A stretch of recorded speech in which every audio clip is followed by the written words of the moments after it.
Well, it's pretty good being on this side of reward and recognition, I have to say. It's, I understand why it's so important because of what we feel today, and we want to thank you for this award. And on behalf of the 12,000 folks who are a part of Norton Healthcare, who get it done every day, we thank you very much for this honor, and we thank you for the opportunity to be here and tell you a little bit about our story.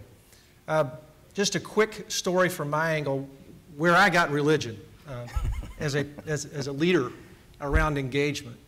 All of you have been in one of those days where you're supposed to be at a meeting at 8:30, but you decided to go to the office first, and you got busy and you were going to be late for the 8:30. That was me. I was driving from one place to another, going to be late. Got behind a school bus. Not a good thing. Trying to make the decision, do we pass the school bus to get to this meeting on time? That didn't seem like a good idea. So I stayed behind the bus stopped, the stop arm went out, and we waited. And all of a sudden, to the right, I looked over and a door opened, and a little girl that looked to be 6 or 7 years old, backpack firmly attached, came running out of her door and skipped all the way down the sidewalk, all the way up to the bus door and onto her bus. And it hit me right then that this teacher was doing something right. And it made me wonder as a leader, do we have employees who are skipping to work? But it really came to light for me as a leader that we need to provide the sort of environment where that kind of engagement takes place, where people want to skip to work every day, where they're bought in to what's going on. I'll guarantee you, that little girl with the backpack on was bought into what was happening at her school every day. She was very engaged in a process, and there were going to be great results out of that. So we've tried to take that philosophy and go forward and say, how do we create an environment where people absolutely want to skip to work every day? We hope to look at this today as an opportunity not to just sit and say we're happy we've achieved it, but how do we now do really great work? How do we really take it to that next level and make it even better than it is for people? Healthcare is such a difficult industry right now, but it's such a great opportunity for everyone. We're asking everyone in the healthcare industry to do more with less and to care more. So what we feel is a responsible opportunity for us is to find a way to reward, to recognize, and to create engagement so there's a passion about what they do. The good news for us in the healthcare industry is people are called to come to work in healthcare. They want to do great work, and we want to provide the kind of environment where they can do great work. So with that, I thank you. I'm going to turn it over.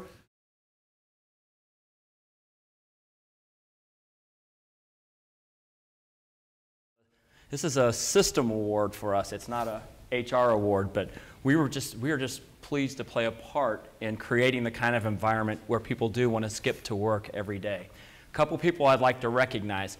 There's a gentleman in the audience here who introduced us to O.C. Tanner many years ago, and he actually was my predecessor, and that's Larry Callahan. So Larry, we thank you for introducing us to O.C. Tanner. It's been a great partnership, a great relationship, and Sue Pop is second to none. So if she's not your rep, you want her. Right. So on top of that, we have Angela Jetty, Jason Coffey, and John Hess with us. These three folks are probably some of the most innovative people you will ever want to meet in your life. They get in a room like brothers and sisters, and they fight and they argue and they think about great ways to do things, and they say, well, that's a dumb idea. No, that's a great idea. And they come back to us, and we get the opportunity to look at the fruits of their labors and say, those are really great ideas, and we take them and implement them. So behind the scenes of what goes on with reward and recognition in our organization, these are the three folks who make the trains run each and every day and manage our program. So thank you very much. We appreciate it.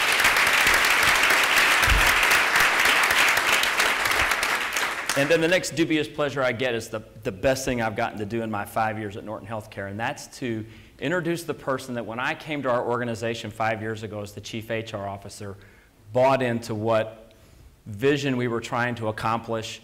You know, there's that one person in your career that you go, boy, they just really get it.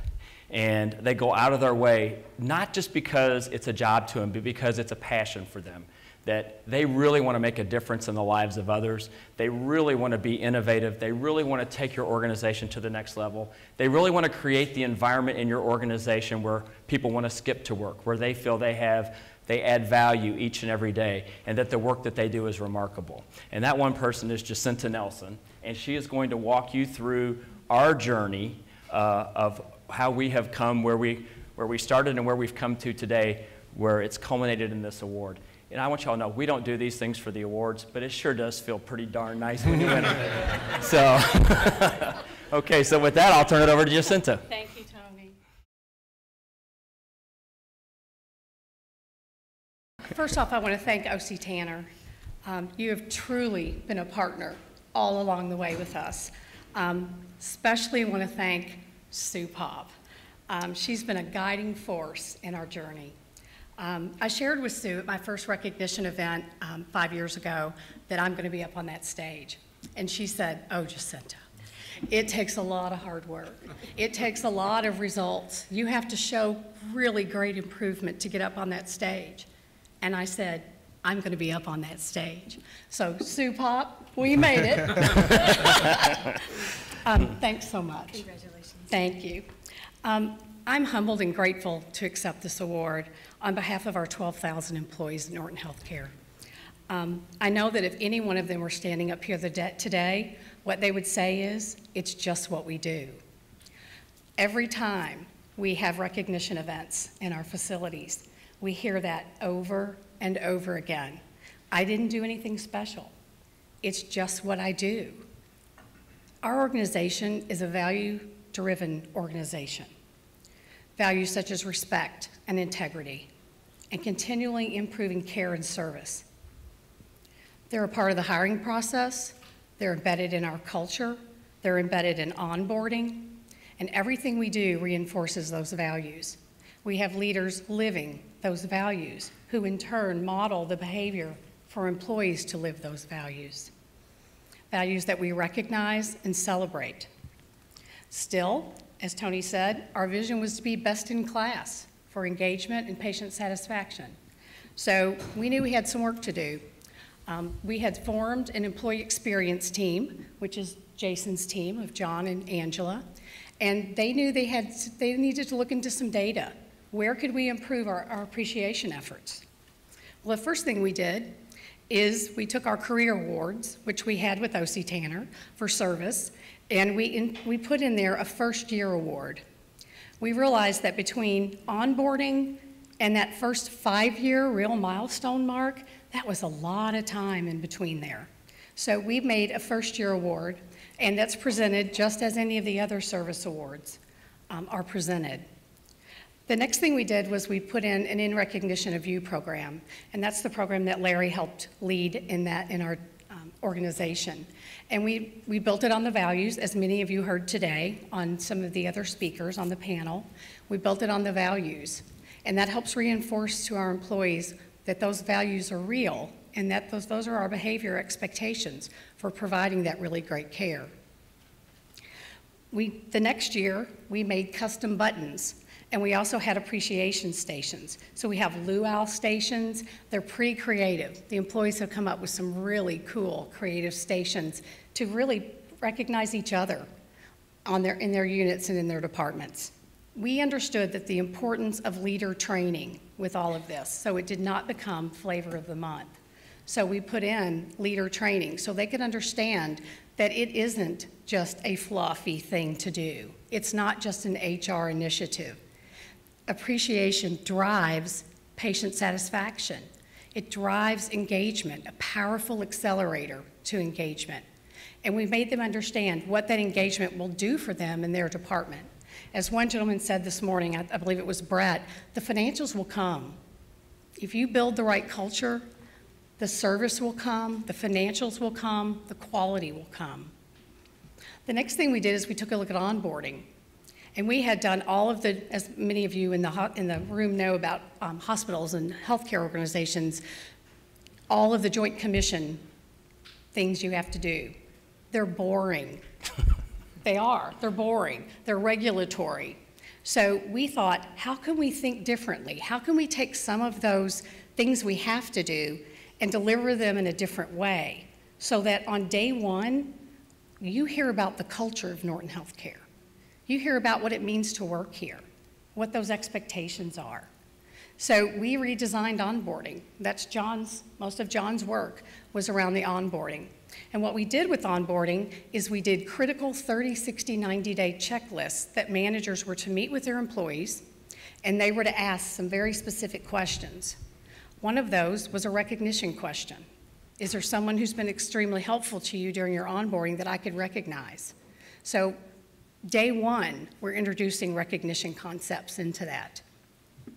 Last year, we introduced checkbooks, and that's the ability for a leader to write a $5 check, and the employee can cash that in for either Norton logo wear or they can use it in the cafeteria. It's on-the-spot recognition. So it's outside of our in recognition of you wizard that we use to really nominate for performance. It's really just on the spot. We use a lot of thank you cards. We use a lot of e-cards in our recognition. And so far, our journey's been successful. We feel honored to be here today, but we know we're not done. We are convening a team to look at the opportunity to do a Bright Ideas program. As you've heard with healthcare, lots of things are changing, and we know we need our employees' help to make those changes. And so we're looking at a way that we can involve them in the process of really coming up with some of those great ideas, just like Denise did. Those are great ideas, and that's where they are. They're with your employees. I want to end with a letter from a patient's daughter that we received that really describes our culture. She writes, I used to think of heroes as police and firemen and armed services personnel. I just recently learned there are some amazing heroes wearing scrubs. My sweet mother suffered a catastrophic stroke. That's when I met these heroes in scrubs. Marissa answered all of my questions on that first night with a smile and made sure my dad was comfortable as he watched his wife of 67 years struggling to breathe. Mark was a calming force the next day as he quietly went about doing his work and listened to my dad's old Navy stories as if they were the most fascinating tales he had ever heard. Melissa came into our lives on the worst day of my life. The doctors told us there was nothing more that could be done for Mom, and it was only a matter of days until we would lose her. I don't know how I would have survived this day without my hero, Melissa. Dad's heart was broken, and he did not want to give up the fight. Melissa stepped in to help explain everything to Dad. She spoke to him as if she had nowhere else to be, gave him time to absorb what she was saying. Well, my father became very combative when we started discussing end-of-life care. She took his angry words in stride and did everything she could to make sure my mom was comfortable. I can never repay her for her patience and understanding. That evening, Rachel came in to take care of Mom. She was so warm and kind as she listened to Dad tell the story of meeting my mom as a teenager and their lives together. She gave the most amazing hugs that gave me the strength to go on. We lost Mom the next morning. Rachel had made sure that Dad got to sleep next to his wife comfortably with his sweet wife one more night. I can never repay her for giving my dad those last few precious moments with my mom. Everyone in the unit treated us with so much compassion and respect. We never had a need that went unfulfilled. We never felt rushed when we had questions or concerns. Those nurses sat with us, hugged us, cried with us, and took time to make sure we understood everything that was happening. What they do is so much more than give medical treatment to patients. They give comfort and peace of mind to families who are suffering through the darkest hours of their life. So I ask you, who's making a difference in your organization, and what are you doing to appreciate them today? Again, thank you so much for this award. It's just what we do.